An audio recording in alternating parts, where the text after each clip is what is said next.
Bonjour, je vais vous parler de la transformation de l'usine et de ses métiers et partager les convictions, la passion, les défis extraordinaires qui y sont associés.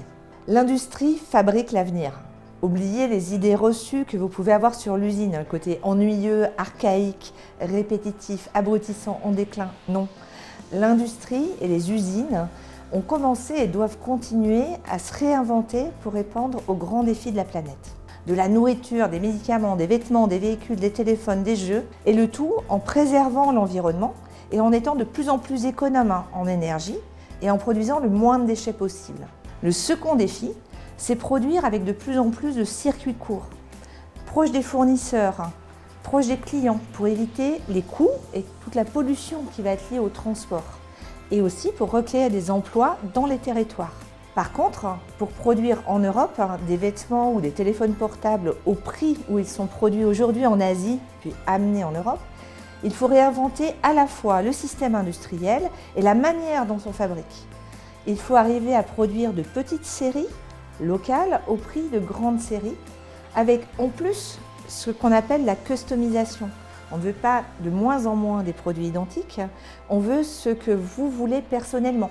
Cette réinvention des usines et de la manière de produire s'appuie à la fois sur l'intelligence des hommes et des femmes qui conçoivent et opèrent les systèmes.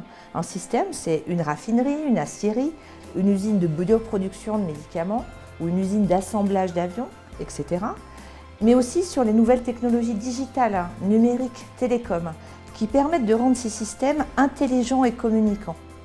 Vous allez avoir dans la suite du programme quelques très beaux exemples de ces systèmes intelligents, agiles, au service de l'humain et de la planète. Alors, les processus industriels, qu'est-ce que c'est? Très vite, lorsqu'on vous parle d'usine, vous allez entendre les mots processus industriel, procédé. Cela correspond à une succession d'étapes qui sont très importantes pour maîtriser la performance et la rentabilité d'un produit. Il y a 20 ans, c'était très linéaire. Identifier un besoin, rédiger un cahier des charges, faire des études, à la fois sur le produit et la manière de le fabriquer, mais aussi sur l'usine, les outillages nécessaires à sa fabrication, tous les moyens. Ensuite, on fabrique, on vérifie, on conditionne. J'assure un transport, un support, une après-vente, puis un recyclage. Et à chacune de ces étapes de process, on doit prendre en compte la qualité, le coût, la performance du produit qui est fabriqué et de son système de production. Aujourd'hui, les nouvelles technologies digitales, elles permettent de lier de plus en plus étroitement les étapes de conception de ces produits aux étapes de fabrication et de vie de ce produit en service. Et ces processus industriels, qui étaient très linéaires, sont de plus en plus agiles, en boucles courtes. Qu'est-ce que ça veut dire? Ici, vous avez une image et un exemple de ce qu'on appelle des jumeaux numériques, des digital twins, qui sont appliqués à des systèmes avions, des réacteurs. Et vous voyez qu'avec cette image numérique, aussi bien les personnes du bureau d'études qui conçoivent l'avion, ceux qui le fabriquent, ceux qui l'entretiennent, ceux qui le vérifient, vont pouvoir accéder en fait à cette maquette numérique virtuelle et y trouver toutes les informations, les données, les décisions associées à ce produit.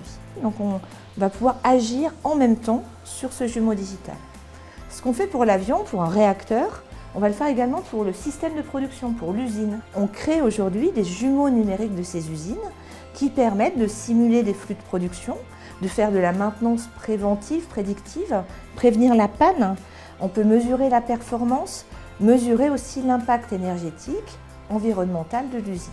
Tous ces nouveaux outils qui amènent une connaissance qui sera bientôt partagée en temps réel, qui amènent de l'agilité, de la flexibilité dans les processus et dans les métiers, les pratiques de ceux qui les conçoivent, qui les opèrent, qui les contrôlent. On a beaucoup parlé des machines. Sans les hommes et les femmes, pas d'industrie du futur.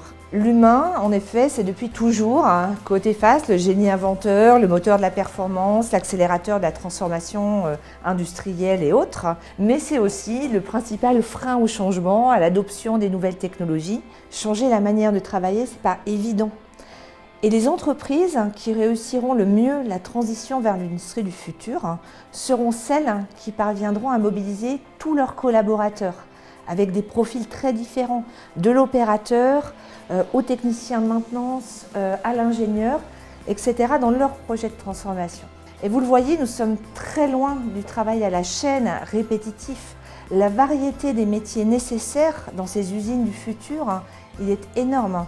Du cadre à l'opérateur, de nouveaux métiers, de nombreux métiers doivent travailler ensemble. L'usine elle-même, elle doit interagir avec ce qu'on appelle un écosystème de fournisseurs, de clients et d'autres parties prenantes. Des parties prenantes, c'est par exemple la commune sur laquelle vous allez trouver cette usine. Aujourd'hui, une usine ne fait plus que consommer de l'énergie.